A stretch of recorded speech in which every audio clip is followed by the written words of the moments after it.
So yeah, welcome everyone to MSA's webinar about how to job hunt in Japan without strong Japanese.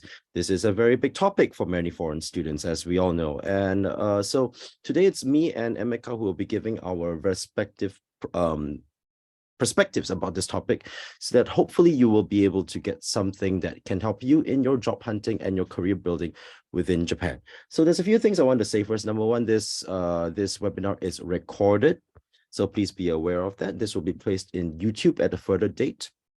Number two, this is Zoom webinar, which means that it is not going to be, it is not your typical, Zoom meeting, which means you can't turn on your video. But if you look at below, you will see that there is a Q&A function where you can actually write your own questions, and not just write your own questions, but also upvote other people's questions. So if you see a question that you like, please upvote them. We will be answering questions in the order of the most votes, so that we can get a priority of what questions are actually the most in demand. Okay, so so with that being said, we're already we are at 3:06, so I just wanted to get the main content started. So today we actually have Emeka today from with us today, and he's actually just graduated in March, right? Yeah. From a PhD, and he's also been through the whole job hunting without Japanese experience. So today we wanted to bring him first to talk about experience, and hopefully we can actually get some perspective and some experiences that can be helpful for you. So yeah, Emeka, time is yours. Perfect. Let me share my screen first. Oh, I'm sharing my screen, right? Your screen is visible, but it's not presenter mode. Okay. So, yep. How about right now? Yep. Okay. Hello, everyone. My name is Busalire Emeka, as Austin has mentioned, and I'm glad to be part of this session. We had a discussion of this some times back, and I thought it would be good if we can also share our insights, because, of course, learning in Japan is good, getting that education is good, but the other challenging bit is getting the job. So I have prepared a small presentation, which I'm just going to give the tips, which should not be treated as a rule, but rather you should be viewed as an exception. But you can align the exceptions with your plan, so that you can see how you can succeed in the way of getting a job in Japan. So I've called my presentation Job Hunting with Limited Japanese Skills, a trilogy of the good, the delicate, and the slippery. So I'll try to touch on the three. And alongside that, I try to give the tips, which maybe you can pick one or two things. So a little bit of self-introduction. My name is Busalire Emeka. I have a PhD in Computer and Information Science. I just graduated in 2023, March, and I was a mixed scholar from 2019 to 2023. So my area of research is cybersecurity, mainly focusing on RESTful web APIs. So currently, I'm actually working in Fukushima at Alps Alpine, and I'm working as an automotive cybersecurity research engineer.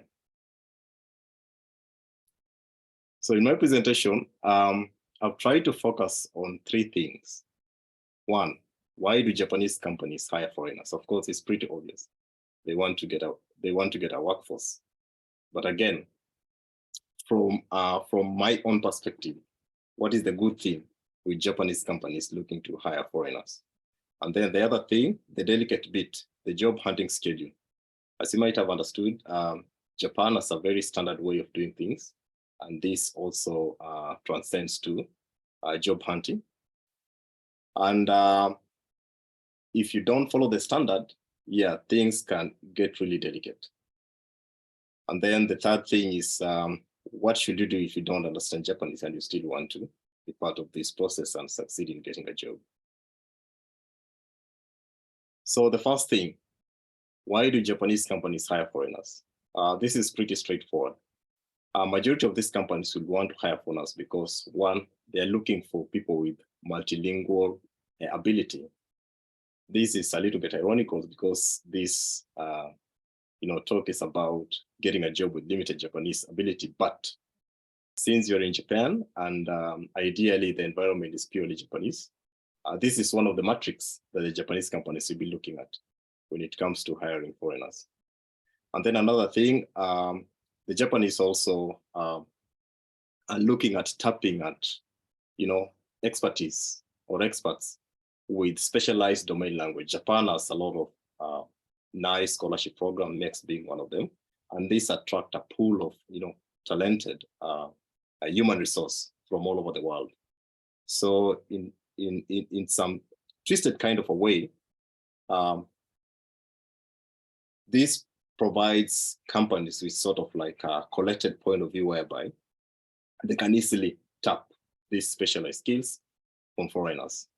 And then the other thing, of course, the Japan market is, the Japan companies are trying to explore the foreign market, and most of them are trying to establish themselves in foreign companies. So if they can get foreigners who have been through the Japanese culture, they really understand the Japanese way of doing things, it's very easy for them to position them as employees in their foreign subsidiaries. Now, let's talk about the delicate bit. During the beginning of the webinar, Austin had mentioned that quite a number of those who have joined, at least they have like 1 year leeway before they graduate, which is a good thing because Japanese recruitment structure is highly structured in the sense that there is a plan. And if you miss that plan, it's more or less like a train. You miss that train, yeah, things might really get difficult. A lot of foreigners, of course, some of them would say that I will focus on my studies and immediately after I graduate, I will start looking for a job. But apparently this does not pan very well for two reasons.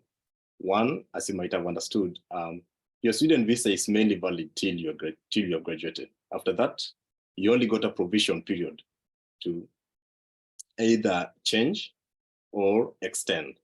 And that might not really give you a lot of runway when it comes to job hunting. And then another thing, if you have analyzed the standard process of Japanese recruitment, it's quite lengthy, laborious, and also has some very strict requirements. One of it is that because in Japan, they say rules are there and the rules have to be followed. One of the things that I used to find it very tricky is the way you prepare documents, like for instance, your CV and any other things. I mean, they have to be prepared in a format that the Japanese view, like this is the standardized way of doing things. If you prepare it in a different way, most likely you might not, most likely your documents might not appease to those who are really looking out for you. And then the other thing, we have the concept of aptitude test. I think in Japan, they call it synthetic personality inventory. And unfortunately, most of these tests are actually offered in Japanese. So to many, it might be a little bit difficult, especially if your Japanese level is really not high, even if your Japanese level is really high. Since aptitude test is highly timed and maybe you synthesizing the kanjis and other kind of thing might be a little bit difficult. So if you choose to follow this standard way of doing things, then it means you have no options. You just have to learn Japanese. But there is some hope. Suppose you don't fit the norm. How can you get a job? So when it comes to hiring any form of human resource, HR will always look for a common pattern, and they don't discriminate. This will apply for both Japanese and also non-Japanese, because there's a common matrix they will look into before they narrow down to specific candidates. There is normally an illusion that, of course, there's high demand of workforce, there's high demand of experts, but in reality, companies have limited slots for employees, which means in as much as there might appear to be a global demand or a national demand for workforce or labor force, there's only a few slots which can be available at any particular time. So they have their own internal matrices and other kind of things that they might be used to weed out the potential recruits. And key of these things, based on my experience, especially for graduate students, they will look at your research content because they are trying to see a perfect alignment between what you're doing and at least what is there in the job market so that they can spend the least amount of time training you. And then they'll also try to look at your unique experiences in Japan, like how you have been living your life, and basically your perception of, life in Japan. This might appear as not a really crucial thing, but ideally in companies, they normally talk of culture fit. So they're trying to see how best you can fit within the workforce within the shortest period of time possible. And then the other thing, they'll also try to look at your student life, and mainly they measure on extracurricular activities. Now, the main misconception that people normally have, when you talk of extracurricular activities, our mind normally clicks to things like sports and other things. Ideally, this is good, but in most cases, based on my experience, they are trying to look at something that really differentiates you. Like, for instance, what sort of personal projects have you been doing? Are you running some sort of like a blog that document whether it's an aspect of your research or some interesting concept that is being discussed in the corporate world? And then the other thing is also they are trying to look at your individual accomplishment and basically how you succeeded in trying to achieve those individual accomplishments. For instance, if you have a personal project that you have documented it somewhere, they want to see how you like undergo the whole process and how what is the most challenging thing that you encountered in that project that can be transferred into a skill in the job market. And then the other thing, of course, they want to look at whether you have a clear future career plan. Japan, most of the Japan companies hire for longevity. Like they want to hire you and they expect you to, work for 10, 15, or even 30 years till your retirement. So if you have all this aligned in a clear way, it's very easy for you to convince, the HR and get one foot forward in the hiring process. But that one is normally easier said than done. Of course, different people have different way of doing things, and relying on those global points might not apply for everyone. I'm assuming the audience right now is mainly made of, people in tech, people in social sciences, and other kind of things. So what I'm going to give here is just some generic pointers, but I'm going to be a little bit biased because I'm in the tech space. I'm going to use the pointers in my tech space, but you can always use the pointers to align with your area of domain. So one thing is that since you already know, one of the requirements for you to get a job in Japan is at least you need to have some higher level of Japanese skills. But if you miss that bus, then it means you need to have a backup plan. And what is the backup plan? You need to stand out. So at least you need to have some attributes that can at least put you ahead of other competing candidates. And one of the key things people normally say is that, yeah, of course, you can have a very polished LinkedIn profile, which is really good. Some recruiters really love that. But the unfortunate thing about LinkedIn profile, it's just a dot. It documents key highlights of what you're doing, which are just dots. Recruiters are not looking for dots. Recruiters are looking for a line. So you need to have something that at least can document that linear growth of skill that you have. One particular kind of things, for instance, for those in tech space, I normally tend to find your GitHub profile to have much more strength than your LinkedIn page. Of course, you might say that I've worked on some projects and those projects are private, but the interesting thing with GitHub profile, even if the projects are private, you'll always get these highlights, which documents both private and public projects. Now, when a recruiter hits on such kind of a profile, he has more that you can use as leverage to decide whether you're a good fit or not.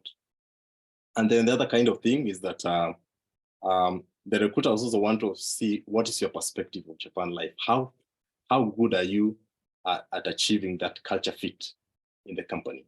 So they might want to see whether you have some documented experiences of Japanese life. And the best way of doing this, or the cheapest way of doing this, may be to run a blog. And this blog can basically be your opinions. Well, stay away from political opinions anyway. You get the drift. But at least something that can document your experiences in Japan. And then the other thing, be keen on attending some job seminars.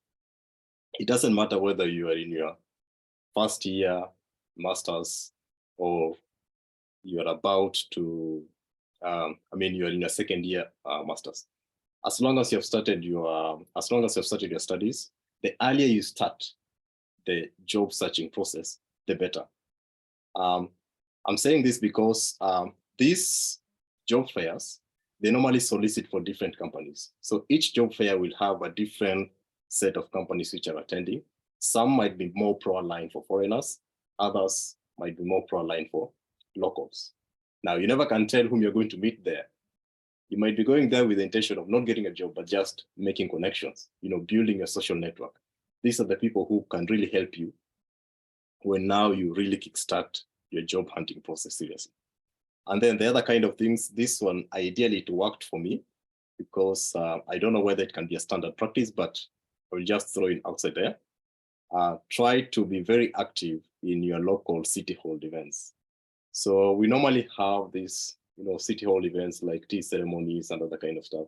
The idea is that you never can tell whom you're going to meet there. There are a lot of foreigners, no, not foreigners, I mean local Japanese people, shagaijins, who actually attend those kind of events and they want to make friendship. Now, these Japanese people, depending on your level of friendship or engagement you have in them, some of them will open up and you might be surprised that either they are working as researchers in different companies and they can be keen to, pinpoint or showcase some of job opportunities. I happen to have a friend who actually works with NTT Docomo. And initially, he actually introduced me to the NTT Research Lab. And I'd actually tried to apply for NTT Research Lab. I'd gone through the first 3 steps, but I couldn't handle the Japanese beyond that one. But at least it showed me that, yeah, this idea of, participating in these local events, in as much as mundane they could be, they also hold a very strong power in terms of, getting you somewhere when it comes to finding these job opportunities. And then the last thing that I normally tell people, of course, companies will want to hire a very proficient, companies will want to have a very proficient workforce, and by extension, hire a very proficient person. But at the same time, they don't just focus for skills. Companies normally hire for attitude. Skills, just like Japanese language and any other kind of things, they can be trained. So that's all. I didn't want to turn this into a lecture, but I would prefer we have a one-on-one open conversation. So I'll delve deep into other factors during the Q&A session or during the one-on-one conversation as planned. Thank you very much. Thank you so much, Emeka, for your input. Actually, there's lots of things that I fully agree with in that you've shared. So I just wanted to add on a bit of my own perspective on this, based on like some statistics and things that I know from my own work, right? So, but before that, don't forget that the Q&A function is open, and that you can, just like other questions that you like, or you put in your own question as well if you see that your question has not been asked yet. Okay, so let me share my screen. Oh, speaking of which, no, before that, just wanted to show everybody who's participating with you. As you can tell from here, yep, majority of you here are actually, half of you here are JLPT N5 or below, JLPT N2 and above 20%, and around half of you are here or have more than half a year to graduation. And for this, as Emeka mentioned, I do want to stress, you really do have to watch out for the job hunting calendar. But aside from that, okay, let's look at my own little lecture around 10 minutes. So is my thing visible? I hope it's visible. I think it's visible, right? So yeah. So just want to talk about this thing about job hunting in Japan without Japanese. And before we actually go on into talking about this thing, I do think it's important for everybody to understand the overall statistics of the market and therefore the background of the statistics. So these are two charts which I have shown in previous lectures. If you've seen them before, please forgive me. But here's the first one that was done in Discover 2018, 5 years ago. But things would not have changed a lot. This I can tell you. As you can see, when Disco interviewed like 732 companies with experience hiring foreign students, no, these are already companies which have experience in hiring foreigners. The biggest factor that came out was Japanese at around 60%. After that, communication skills. This refers to probably cultural fit and the ability to cooperate. If you look at like skills and whatsoever, right? So these are important, but come at a much lower, like, priority versus, the Japanese ability, even if you are a STEM subject student. So these are actually the objective statistics that you have regarding what companies hire for. And then on the other hand, let's look at this. Let's look at the second chart chart that I want to show. This was from 2 years ago. Recruit for fresh graduates. This is the statistics that we see. N1 being a minimum level applies to 30% of the hiring companies. N2 is around 46%. The minimum being N3 is around 18%. Below N2 and N5, below N4, N4 and below, it's around 5%. So of course, every single company would prefer a candidate to have N1, right? Of course, if you ask for companies which one would they prefer, they would say N1. So these are the rough statistics that we have. The summary to this is that in terms of how much Japanese the average company would want from their people that they hire, right? N3 is where significant numbers of employers start considering you. N2 is where the majority start considering you, but of course the N1 is always better than not. And by the way, when I say N1, N2, and N3, I'm not talking about the certificate. I'm talking about the rough equivalent Japanese fluency. But if you do not have an N3 at least, be aware that 5% of the third largest economy in the world is neither very little either. There are options, but the thing is that you do have to go out looking for them. But I do want to say at this point of time, though, before we start talking about this thing, I think it's important that we think about why Japanese companies are so particular about this. Because Japanese companies are not stupid. This comes from a set of considerations which, if you understand, you actually make better choices in terms of your job hunting. And I do want to state that the following is not none of the following are accusations or finding fault with people. However, they are things to be aware of in order to strategize. One of the key skills that job seekers must have is understanding employers. And so let's think about why Japanese companies are so particular about Japanese ability. So these are the things that like I've been talking to HR about, and what people will say. So for the typical Japanese company, hiring somebody without Japanese definitely leads to higher administrative costs. They need to translate documents. The manager above you definitely needs to be bilingual, for example. All these are costs which do add up. And if they hire you, that is a cost that is higher for you versus a candidate which speaks Japanese. There's also risks about intra-company miscommunication risks if something didn't get translated right, because not everybody is even if somebody is bilingual, doesn't mean that they are going to be like fluent or translation level bilingualism, right? So these are the kind of risks as well. Notice that if you actually join a Japanese company, you will not having the language in itself is a form of limited redeployability. For example, if you are a let's say arts and humanities and you join global marketing. Now, let's say that the business shifts and they want to transfer you to domestic sales and something like that. Would they be able to do so if you do not speak a high level of Japanese? And there are some general fears which you do not have to agree to. I do not agree to these either, but these are things that people do convey to me. If you were committed to living in Japan, why are you still at N5 after years of living here? That's a question that I have been asked. Not I have been asked, but I have heard before. And as Emeka has mentioned, Japanese companies hire in the long term. They are very risk adverse to factors which they see as correlated to somebody quitting early. So these are the kinds of things that companies are thinking of, really. Of course, these are the typical Japanese companies. These are not every single Japanese companies or every single organization or employer within Japan. But this is the rough framework that the employers and HRs are actually looking out for. Now, these are basically what I would consider the fears and costs that companies have regarding hiring somebody without Japanese. But this is just one side of the equation, right? The thing is that if your value is still bigger than the fears and costs that come with it, you are still a very good candidate. So your job search actually, therefore, it centers around ensuring that you reassure the fears and the costs. No, you reassure the fears, and then you show that you're not that costly, and that your value is higher than the risk of actually hiring you.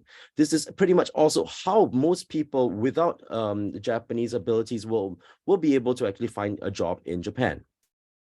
So let's think about it this way. So there's a few ways of tweaking it, right? Your value, you can increase your value, or you can downplay your fears and the fears regarding you and the costs. So let's look at the value part first.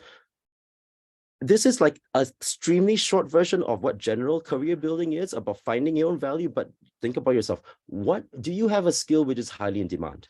Basically, for employers, it doesn't mean that just because you don't have a Japanese, they will immediately eliminate you. Well, some of them do, but still not everyone, right? It's more along the lines of, okay, we understand you don't have Japanese, but what else can you offer? What is the rare thing that is so tight that you can offer that that somebody else cannot? This is also the reason why like programmers and tech people generally have a very easy way of actually getting a job in Japan right now. From what I last heard, for every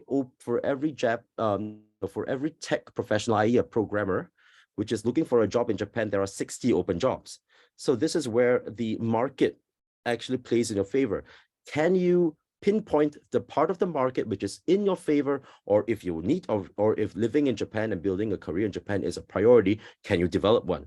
That's a question. Number two, what kinds of companies will value your background?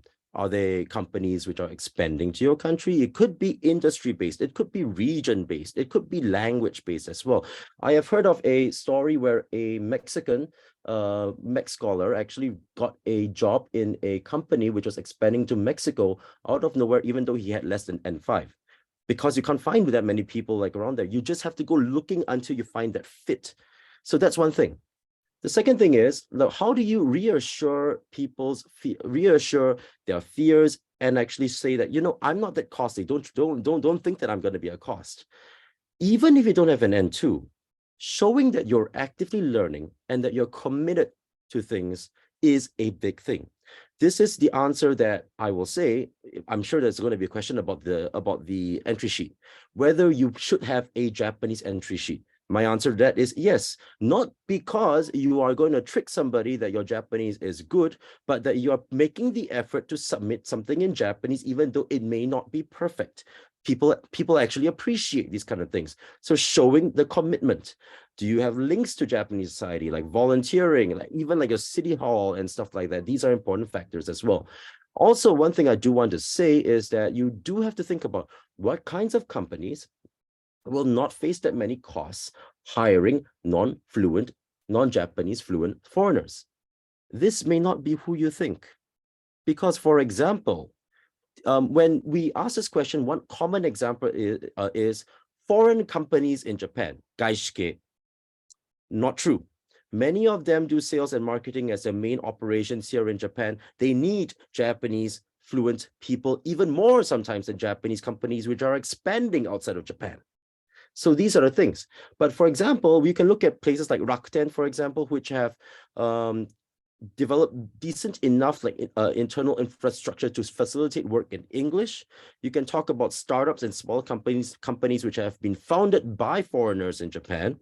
You could think about, let's say, someplace which does maybe like import-export. Now that COVID is, I hope, over, like you can talk about tourism and things like that. These are the kinds of like calculations which are probably appropriate for the scenario here.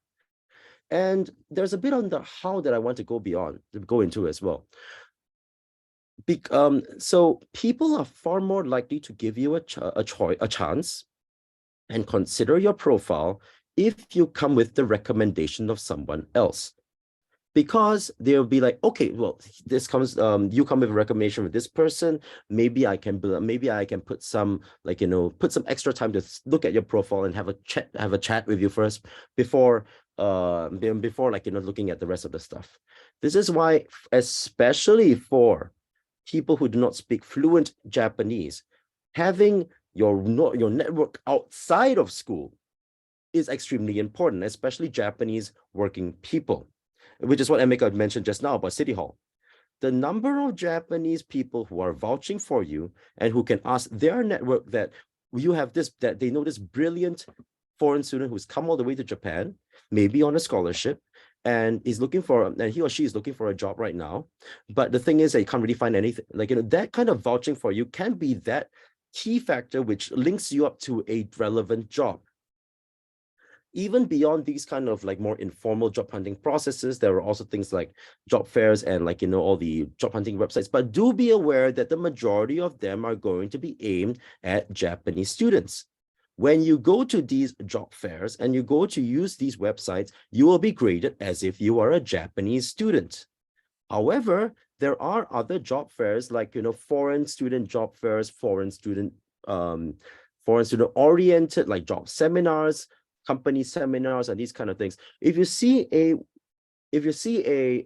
job fair or a recruitment event being advertised as foreign students, this usually means that they will be more open to places to candidates without strong Japanese to the level of a Japanese student. So do be aware of the messaging. MSA, pretty much most, if not all of our messaging regarding career stuff, it falls into this line, because most of our partners regarding recruitment are companies which work with foreign students. So yeah, be aware that the tools also affect things. For everyone's case, LinkedIn is probably more useful than Nikunabi and Mainabi, for example. So just some thoughts.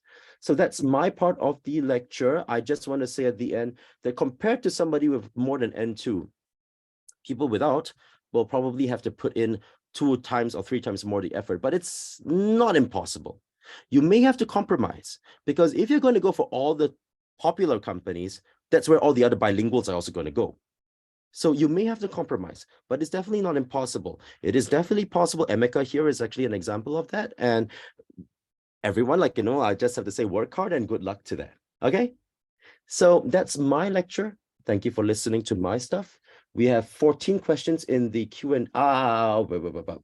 The 14 questions inside the Q&A already. So yeah, and everybody, can you look at the questions and like upvote and yeah, upvote the questions that you like, as well as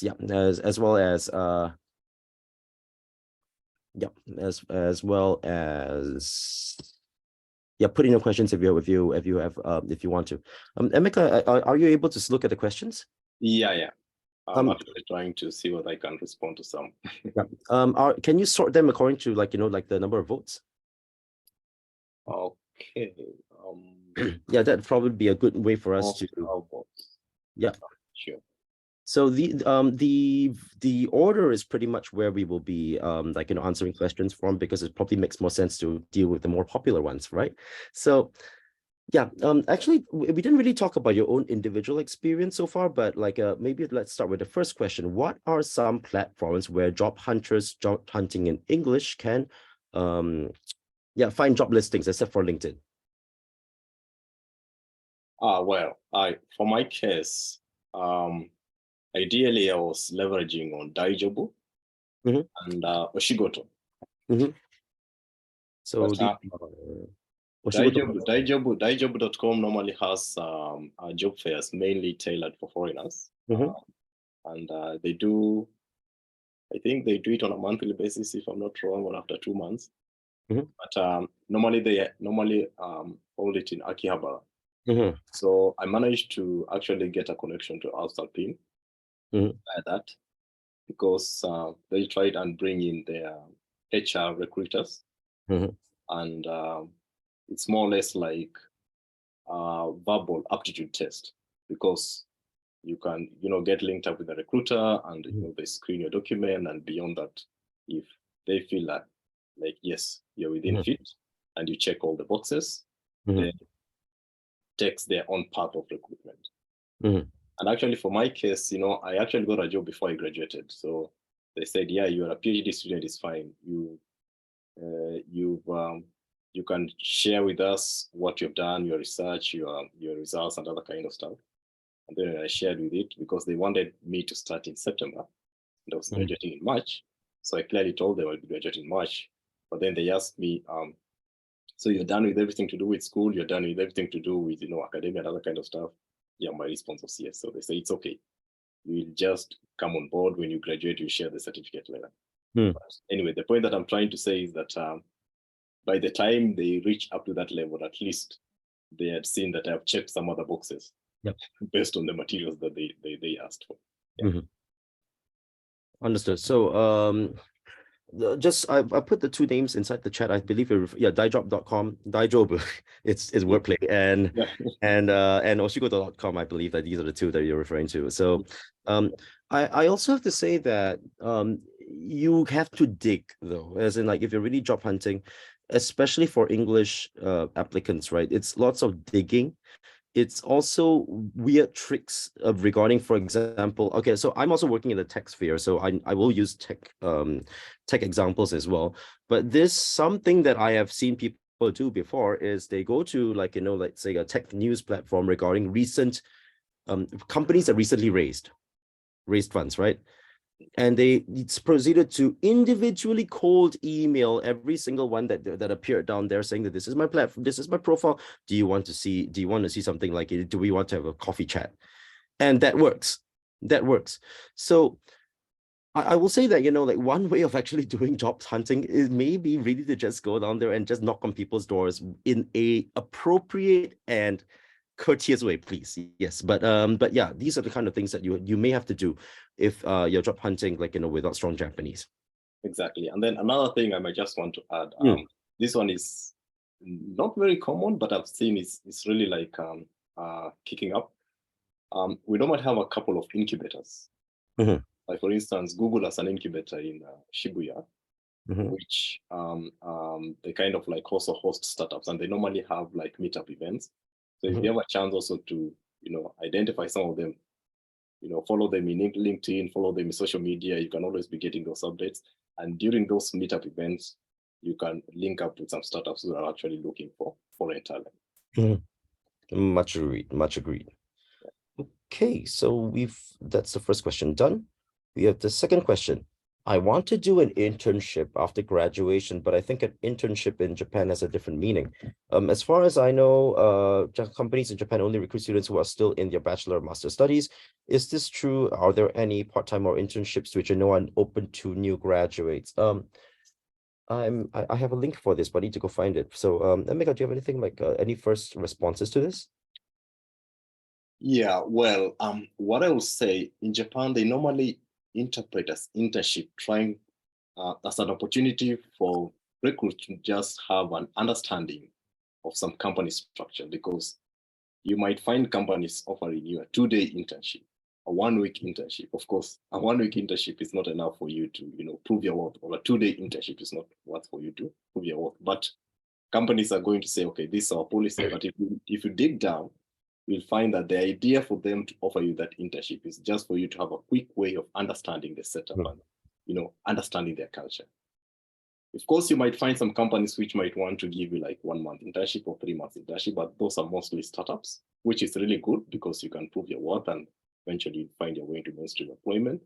But from my opinion, because I've also done internships ranging from 2 weeks, especially when I was doing my master's, from 2 weeks to 1 month, it will be advisable if you're looking for this internship while you're still as a student.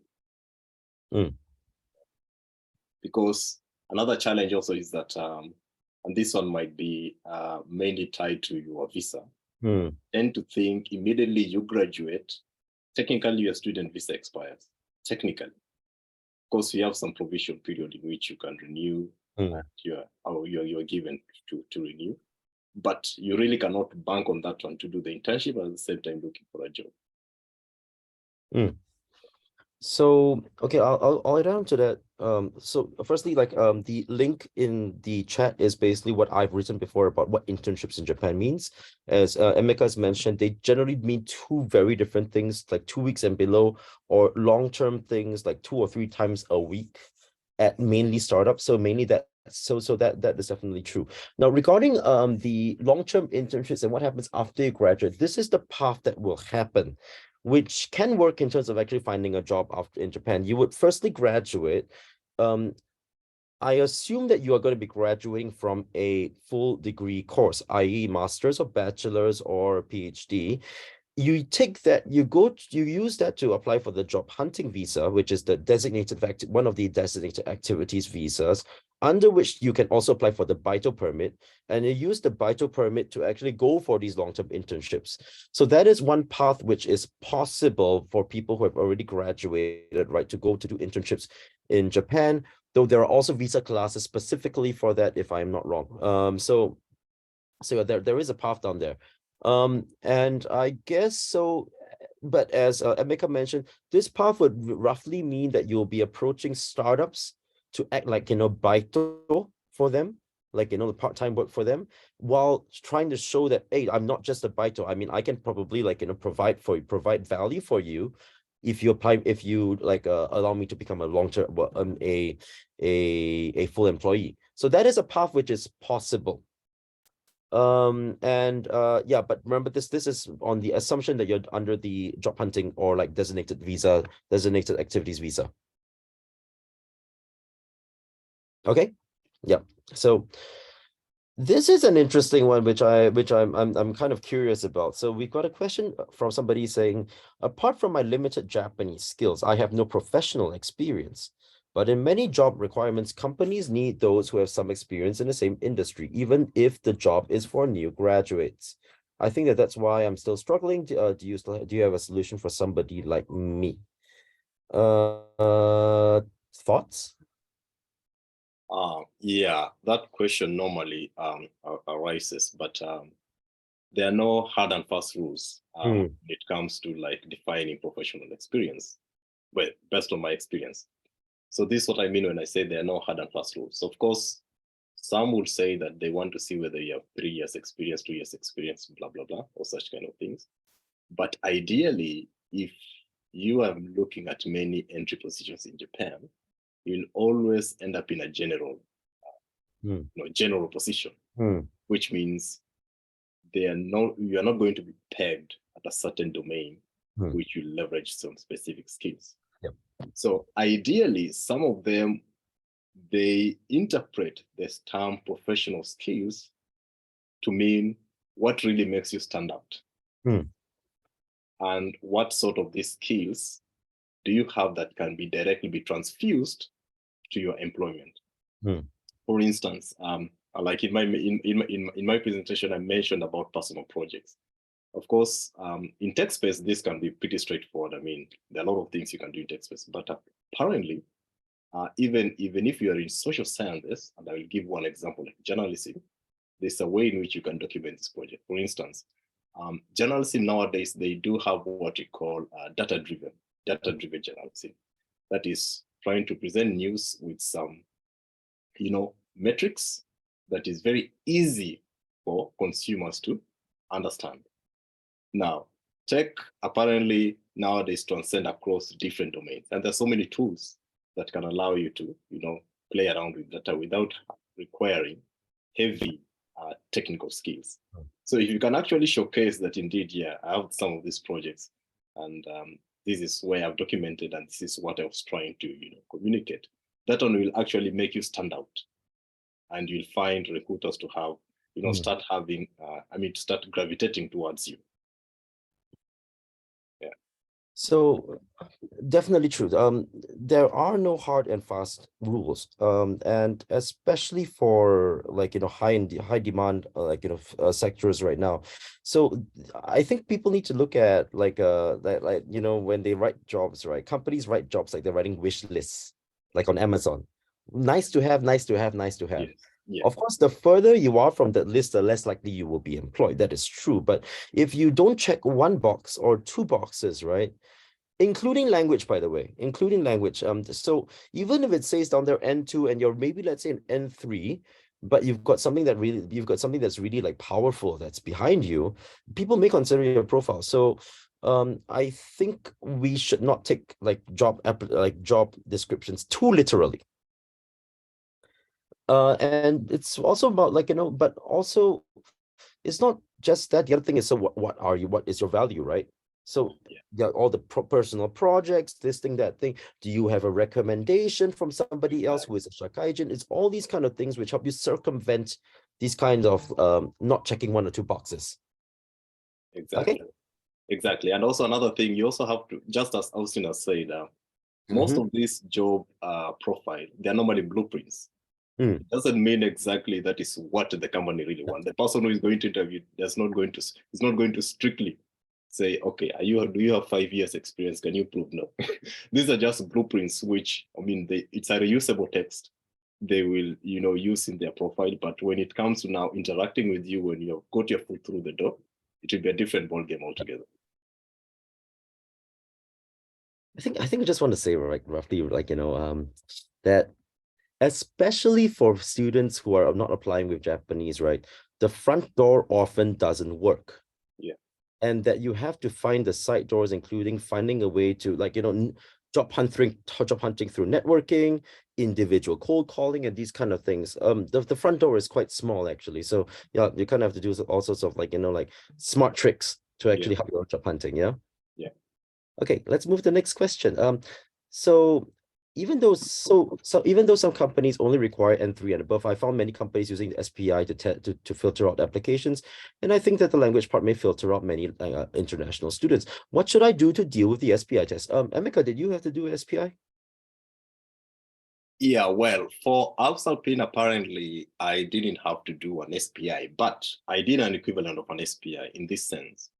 I was required to share my research work, including papers that are published, journal papers, and actually had to submit them to the GM of my department. So I'm assuming they just went through, analyzed, and tried to find the correlation, which is more equivalent to a GI. So I wouldn't say that I didn't do the GI. It's only that for my case, it was slightly different, maybe because of the position that I was applying for, and also because it's a research position and other kind of things. Yeah. So in a sense, because your position was research, you were doing research, so evidence of your research was more important than you doing a general test like the SPI, right? Exactly. Okay. So more general thoughts and possible strategies for the SPI.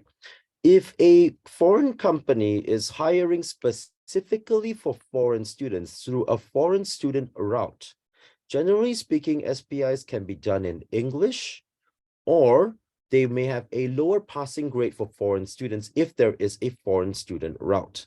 So for somebody on N3. So if you are in this kind of situation, looking out for recruitment types, like, routes, which are specifically labeled as Ryugak Segente, foreign student only, may be a way of you circumventing this kind of obstacle. The help of a recruiter often can lower the passing SPI test as well if you come with the recommendation. So these are all the MSA recruitment partners, Ryukatsu and all the others. So these are ways for you to circumvent and actually lower your difficulty level regarding these things. But you have to make a good impression for the recruiters. And then there are only so many companies which hire through a foreign student only route, though they are growing. So yeah. Okay, what about middle career applicants? Do they still need to go through the several steps showed in presentation? When it comes to a multinational company that has a subsidiary in Japan, would they use a more Western recruitment process or stick to the Japanese? Emeka, actually, like, your current company, is it a Japanese company or is it a foreign company in Japan? Well, actually, it's a Japanese company, but it has just branches in US, Europe, China. So it's more or less like a global mix. And actually, interestingly, most of my work I deal with Germans. Yeah, but this might not be the correct or the exact answers that the person who was asked the question is looking for. But I've had a chance. When I went to one of the job fairs at Daijobu, I managed to approach Mitsubishi. And Mitsubishi, they were having a program both for foreigners and Japanese people, but targeting mid-careers. So SPI was there, but it was in English. Because they gave us some forms which we were supposed to fill, and then there were some essay questions and then standard aptitude tests. So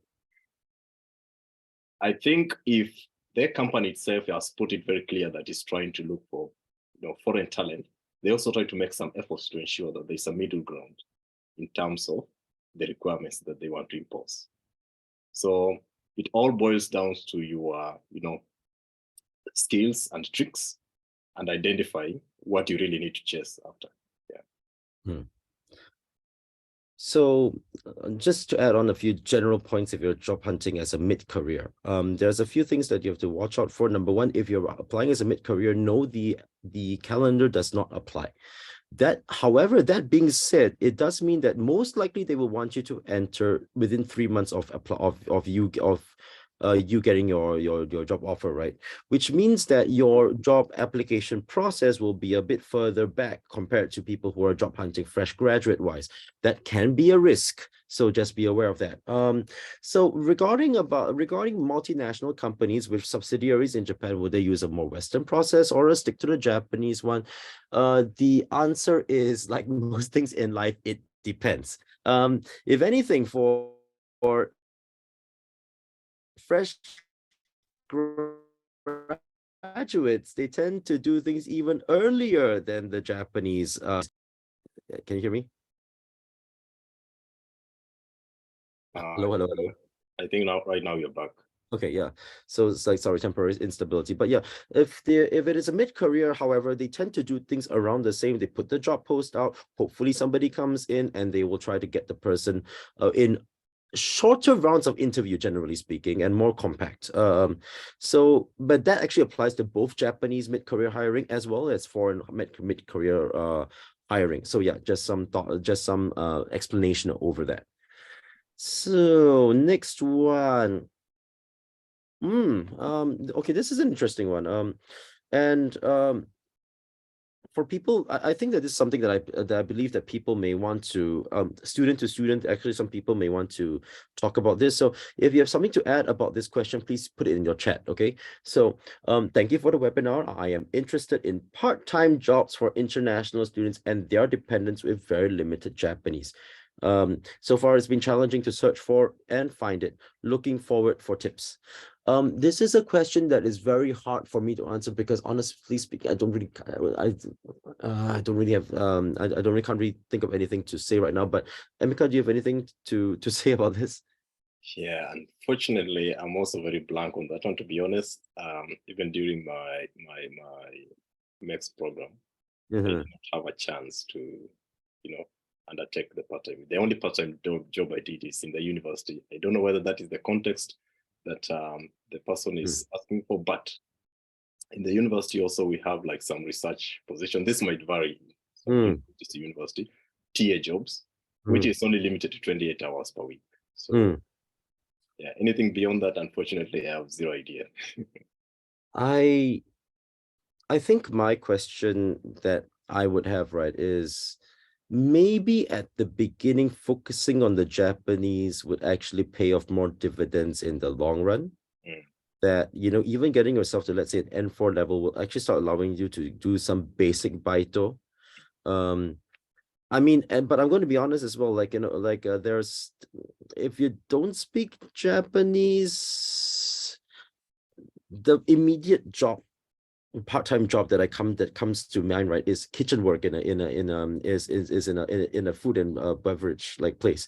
I'm not sure whether that's okay for you. It depends on your needs and wants, but maybe at the beginning, focusing on Japanese will give you more options in the future. but there is already Baito which is available not in Japanese, but it's like, you know, work that I just mentioned just now. As I mentioned, you may be okay with that, you may not be, that's your own choice. But yeah. Interesting question here. This is a short and sweet one. Should one use recruiters to apply for jobs or go at it solo? So Emeka, you didn't use a recruiter, right? Yeah, I didn't use a recruiter, but I would say the ideal place is to do a hybrid. Mm-hmm. A hybrid in the sense that, of course, recruiters can, filter, cut through the flap, Yeah. allow giving you options. Some of them are really competent, if I may use that term. Yeah, yes. That they might want you to give them your schedule, like when you're planning to graduate and what are your plans, and then they will be putting you on some sort of wishing list in the sense that in their open position, they always, shoot some emails to your way. So have them and utilize them depending on your availability and what you're really looking for currently. And then the other kind of things, of course, the other challenge with recruiters, or rather, my opinion with recruiters, in the sense that, they are also, they're also trying to meet their job requirement. Yes. So they have a matrix that they're checking through, and they're presuming whatever you're presenting ideally fits that matrix, because the idea is recruit a candidate, get done with that one, focus on another thing. So you'll have to put more efforts in terms of trying to understand your recruiter and also understanding the offer that is placing on your table. Like, for instance, if the recruiter is offering, it's highlighting a position as Mitsubishi, you also have to do your groundwork, know more about Mitsubishi, so that when you go past the recruiter into the interview process, you are at a better place in terms of meeting those demands. So I would say do a hybrid, but don't just leave the task of the recruiter doing everything by himself or himself. You'd still have to do more, especially if your Japanese level is not that good. So for people who do not speak Japanese, okay, so answer the short one, one would answer to this question is both, but there's a longer answer to that, right? So the longer answer is that most likely, if you do not speak fluent Japanese, there will be limits to how much market research and company research you will be able to do, especially for companies within Japan. The recruiter is therefore has an important function for you for actually scouting out the information, maybe doing a bit of interview prep, and digging through digging into the industry for some companies that you may not be aware of, that will be a big plus to you. However, it is also very dangerous to just rely on one recruiter. If you're going to use recruiters, use multiple. And I'm going to be honest, as Emeka actually kind of hinted at it, but not everyone is competent. So the thing is that, you're spreading yourself around through multiple recruitment companies, deposit your CV, right, and your resume, right, and multiple companies, and see what comes in. But also do your own research and try to search for companies for yourself, because you are the person who knows your own needs and wants the most, right? So that's what I mean by both. But use recruiters. Recruiters can be very strategically helpful for you as well. Exactly. This question, I think I may have answered it already in my application, but it says I have N2, but job affairs that I attended, and they all want N1 and above, which is quite ridiculous. So I want to know how to deal with that. I would guess that you've been looking at the job fairs where the Japanese will be attending. So that's what I would say. Job fairs for foreigners specifically, you will be in the minority by already having the N2. So yeah, look at places which are aimed and marketed at foreigners. They are generally more friendly places for foreigners to job hunt. Yeah, that's my advice. Okay. Job hunting from outside of Japan with an N2. Do you have a better chance of success by applying to foreign companies? Is my understanding correct that I will be needing a visa support in all cases from the company that will apply to me? Okay, Emeka, do you have anything to say about this? Yeah, well, I might not have the perfect answer if I may use that term, but you really have to do a lot of legwork if you want to go that route. In the sense that, for instance, in my understanding, companies will say that they will help you with the visa application process, but ideally, what they're going to do is that they just provide the necessary documentation. You have to do it. You have to do the rest for yourself. So if you're doing it from outside Japan, it's really difficult. Maybe it might be very expensive, or just going to be a little bit frustrating. Yeah. Other than that, yeah, I won't say that it's not practical. It is practical, but the odds are really stuck high against you. Yeah, so I have a few thoughts about this. Okay, job hunting from outside Japan with an N2. Generally speaking, that means that you already have already have better Japanese at the majority of the market. We're trying to do the same thing. You are, however, I did mention about costs and fears just now, right? Generally speaking, what happens is that they will ask, many companies will outsource these kind of work to gyosei shoshi, so basically like someone administrative lawyer. You are going to be more expensive for them to employ because of these costs versus somebody who's already inside Japan. So that's one thing that most companies will think of. Regarding whether you need visa support in all cases from the company, the answer is actually no. Because what the gyosei shoshi does is simply say, please give me these documents, please give me these documents, please give me documents, and they just give it the whole thing to you afterwards. Yeah, exactly. You can do your preparation yourself. It's just that if you make a mistake, then you make the mistake, and like you may get declined. So yeah, so I will therefore phrase it in the lines of not impossible but tedious if you want to do it by yourself. As for whether you have a better chance of success by applying to foreign companies from outside Japan, again the answer, it depends. It's really a demand and supply thing. If the foreign company is more popular than the Japanese equivalent, you will have a harder time. If the foreign company is less popular than the Japanese equivalent, then you have an easier time.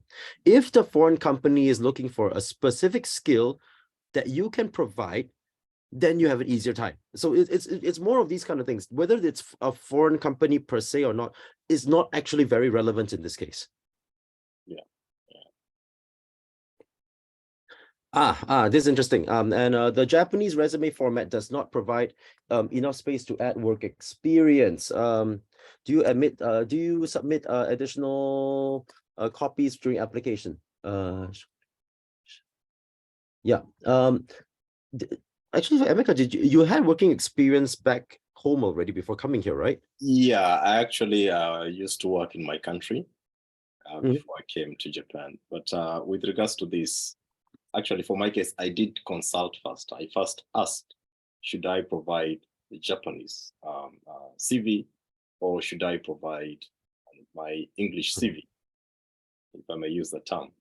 And they say, okay, any format is okay, so long as you just highlight the key things that you're looking for, your experience, because you claim you already worked at past. So we need to see the highlights. Now, they might not be the correct, I might not give you the definite answer of what is the correct way of highlighting your experience, because it's just a different topic altogether. But they'll be more keen to see what you did, like a practical project you did, what were your outputs, and how is that correlated to what you're applying for.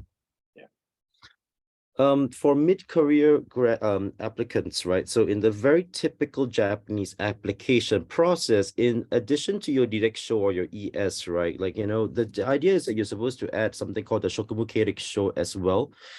So this is the other thing that I think, like, you're referring to. People who are applying for mid-career with job experience probably would want to attach a shokumu show, or basically like that's simply like, the document of work experience when translated, right? This is probably a good idea to attach this. This is on top of your typical Japanese resume format. So yeah, just a note for that. Yeah. Just this is, just an additional one.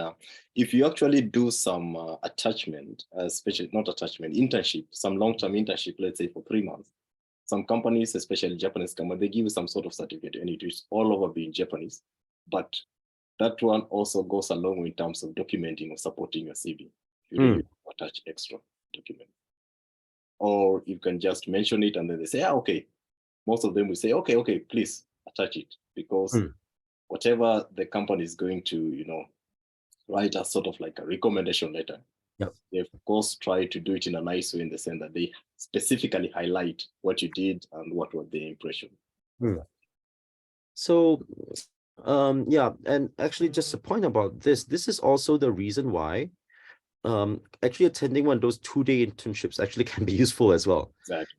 Because having a certificate that you went to somebody else's, internship is a sign of you being committed to the job hunting process, and the sign that you are committed to your career. Which is why when actually, so this is a bit off topic directly, but the short-term internship does have its own value in Japan as well. So yeah, just be aware of this. Oh dear, this is a very general question. I'm not really sure how to answer. Seems that IT is much easier to get a job because it is a specialist skill. What about other areas where you may not have specialist skills? I would say that everything is a specialist skill. It's just demand and supply. Yeah. IT is, if there were 100 times more IT engineers in the world, Japanese companies will start asking for Japanese from IT engineers. Exactly. It's a demand and supply thing. This applies to anything: design, aquaculture, or any other skill in Japan. Even if you do, for example, cutting edge, like biomedical technology, like research and stuff like that, right? And it is so rare and so valuable, right? I'm very sure that some Japanese company will hire you and even give you an assistant to translate for you. So because of this, it's really not the categorization of what a specialist or a non-specialist skill is what makes you rare and what makes you valuable. And that is a definition that everyone here needs to be able to define in order to job hunt. Anything to add? Yeah, I think that's pretty much it. It's all about demand and supply. Yeah. Because it doesn't matter whether your profession is journalism or core IT. If Japan really wants lots of journalists for some reason, definitely be in demand. So where you know what you can supply, know where you're demanded. Exactly. Here's something that I'm not really that I'm not a bit out of touch about it, but how can people look for internships in relevant fields in Japan?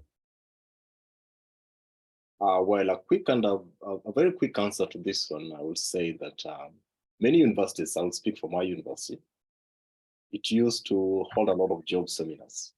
And these job seminars, they'll be during off-season for job applications. And most of them are normally geared towards internship. Because they will organize a session whereby, there was an office that normally handles career. This kind of an office also had a wing which was trying to pay attention to foreign students, but ideally everything was in Japanese. But the best thing they were doing is that they will try to create a pool of these companies, and they will just say it's sort of career guidance. It's not recruitment, it's not what, but during that career guidance, there will be some companies which are also having open positions for internships. So I would say if you're in a university, maybe if there's a bulletin board and they post such kind of thing, of course, it'll be purely in Japanese, but sometimes if you take interest in Google Translator, just make a note. You never can tell what you're going to do. I don't. Okay, so if you're asking, if the question was how do you look for internships in Japan, right? I would say number one, word of mouth is very important for internships, and asking people to having people introduce you. If and of course I could think that the biggest the biggest like platform that I still can think of is Wantedly, which I hear is still being used a lot by students for internships in general. Now, when you're talking about relevant field, now when it's relevant field, now we have a bit of a more difficult question, because some fields in Japan don't really have internships in the first place. This is true. So I can't say anything. I can't say anything in particular. However, most likely your senpais in your laboratory or wherever research institute you are will have a clearer answer for you than I can give you, which means that it's important for you to go look for your senpais and ask them, so how do things work here? Is there anything you can advise me for? Yeah, this is one important part for you to get industry and field relevant information. Ask your senpais.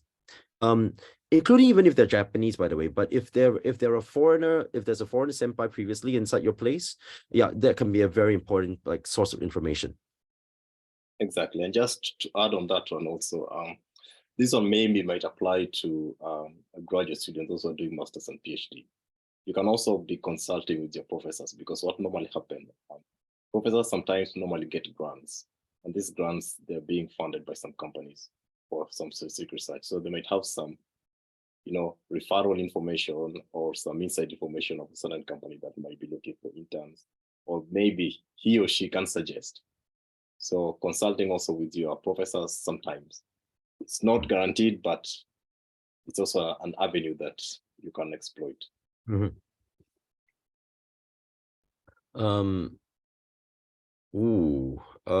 I think Emeka, you want to ask answer the next one. Is it virtually a requirement for foreigners to have a PhD to be considered for a skilled early career position in Japan, such that it is very unlikely that a master's graduate would be successful in doing so? This is a very interesting question. Yeah, this is a very interesting question. So, ironically, it's also tied to the demand and supply bit of it, with regards to when you try to measure PhD and masters. Like, if you are focusing on master students, there are so many master students compared to PhD students. Yeah. So if a company identify a few PhD students among a pool of recruits, they might want to give special attention or interest to the PhD students, especially if both of them are in the same technical domain. So I would not say that it's a requirement per se, but it is just on what is in demand.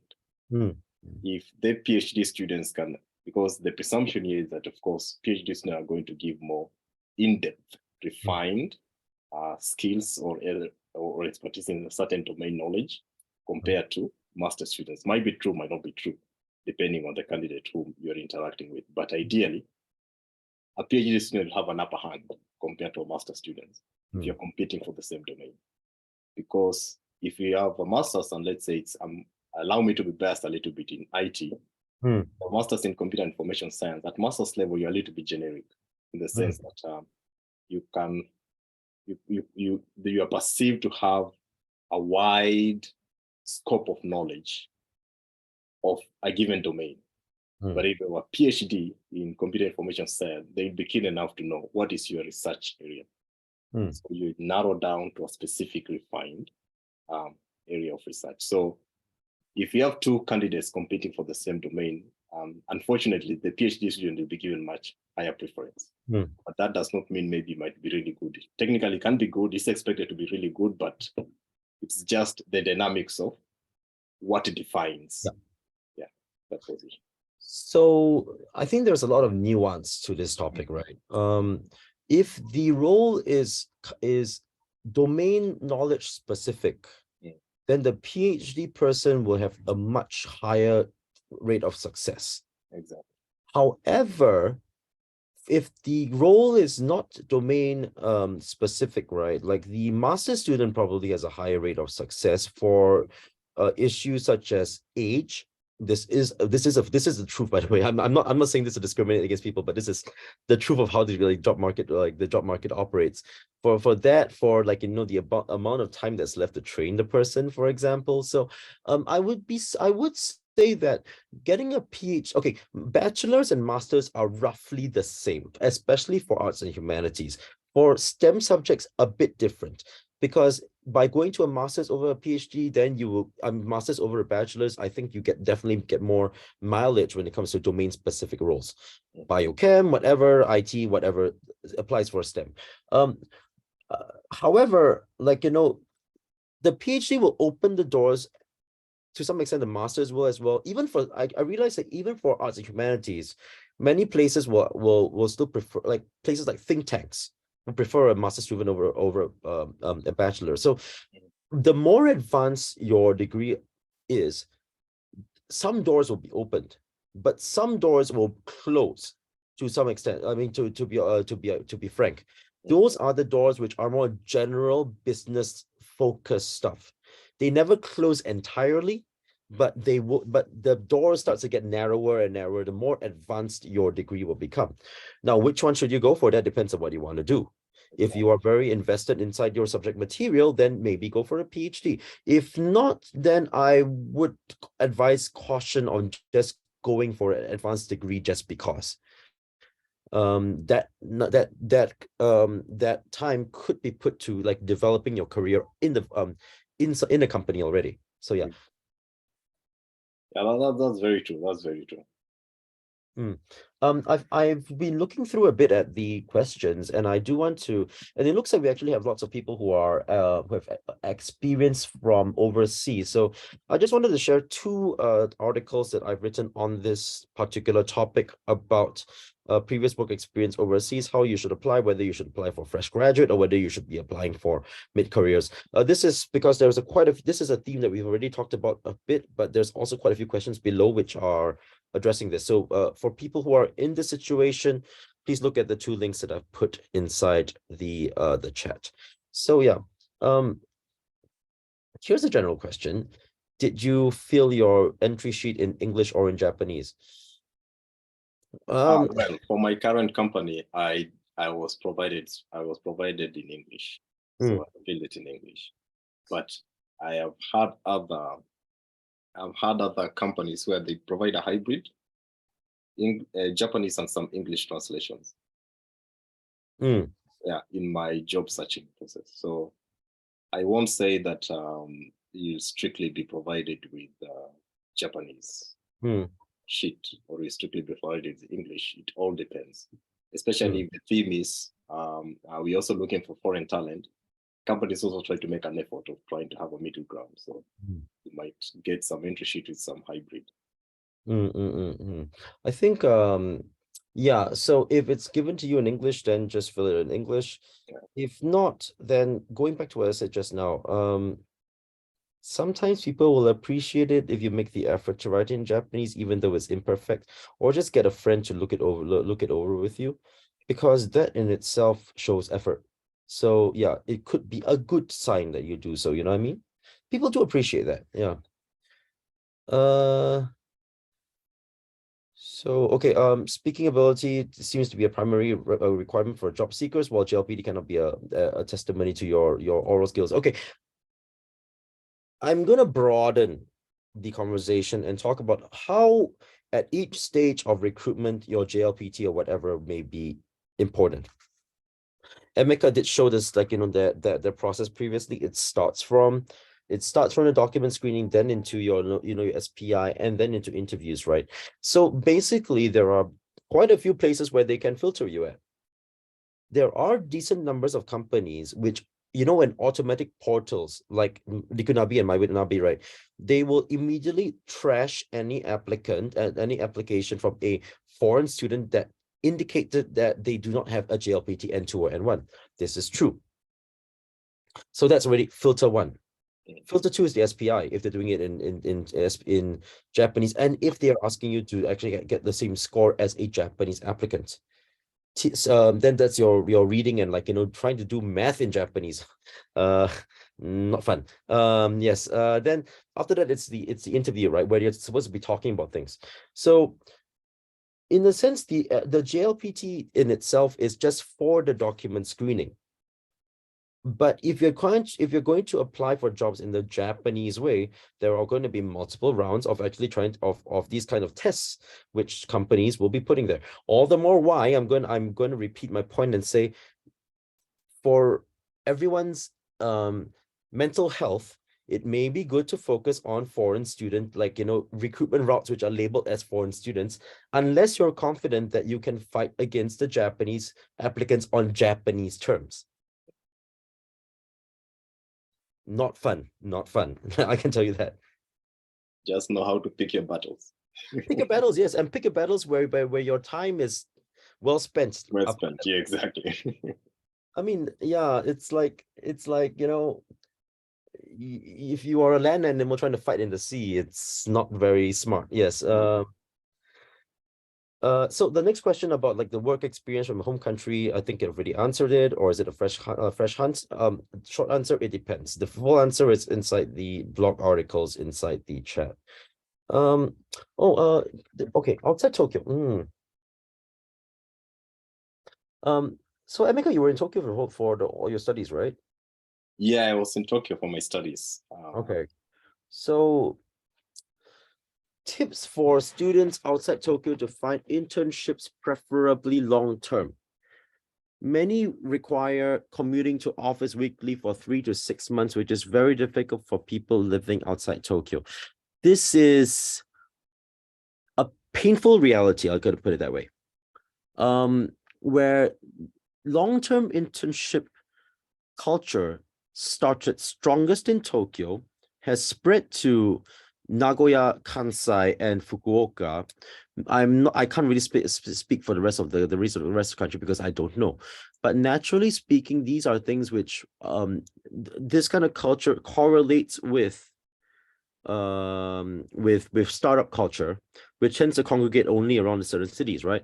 But it never helps, it never hurts to look.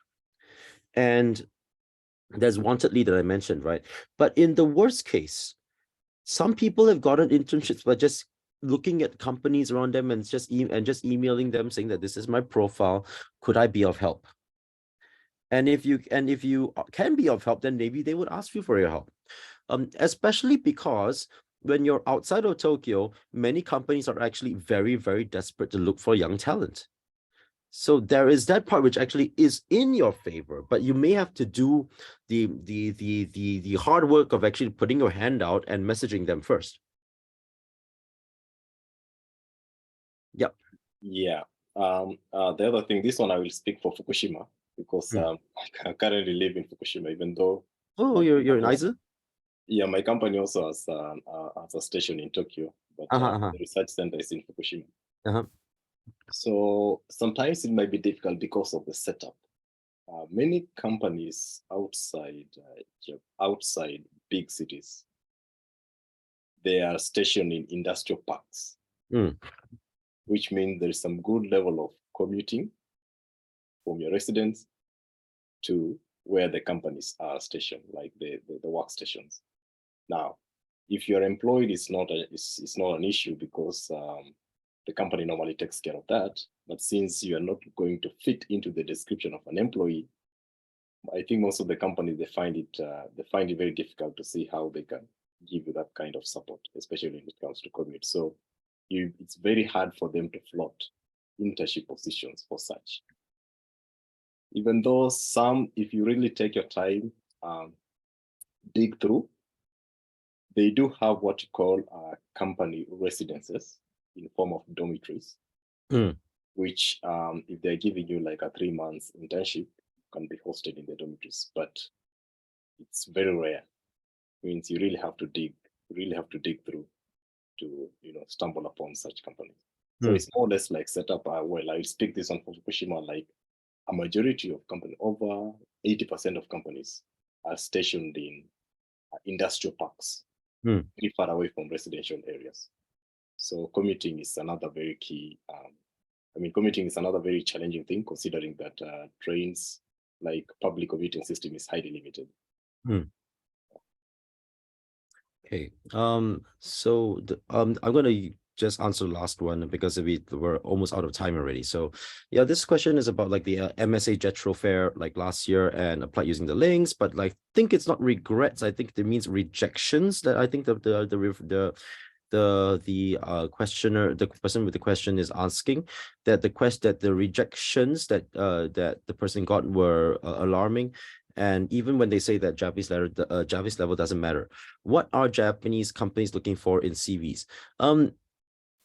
I don't think people should take this idea that Japanese level does not matter too literally, unless the company is maybe in IT. But because no matter what, given the same profile, most, if not, I would be very confident all companies would prefer the candidates with some Japanese, and the more Japanese, the better.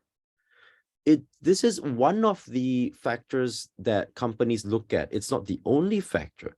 So, but as I mentioned just now, if you don't have the Japanese, what else can you offer? That's a question that needs to be answered, and that should be inside your CV. Just to clarify, the MSA publicized the job fair, but we are not actually like one of the organizers. I just wanted to ensure that. I just want to make that very clear. So it's, and I also do have to state again that job hunting when you don't have Japanese probably take twice or thrice the effort of somebody with Japanese. So that also needs to be said. And all I can say about this is really, what is your value that goes above and beyond not having Japanese? If you can give a confident answer to this and choose the appropriate company for which your answer will make sense, then you should be fine. Yeah, exactly. So yeah, I guess that's all time we have. I do have other things that I have to go running around, like, enjoying the last bits of Golden Week. So yeah. Okay, once again, thank you all so much for your time today. I'm sorry we didn't have questions, we didn't have time to answer everything, but I really do hope that this helps, because in the end, it's actually more than just your Japanese. It's about what you can deliver. And so this Japanese question is really just one small part of an overall career conversation that all of us have to define and actually think about, not just in Japan. This also applies when you everywhere in the world. Yeah, demand, supply, and demand. Exactly. Skill sets, how to market yourself, and all these kind of things. So I really hope that this has been useful for everyone. Thank you all so much for joining us today, and I wish you a good 1.5 days more of Golden Weekend, like a good rest of just good luck and work hard, and I'll see you around working in Japan. Okay, thank you all so much. Bye-bye. Thank you very much. Bye.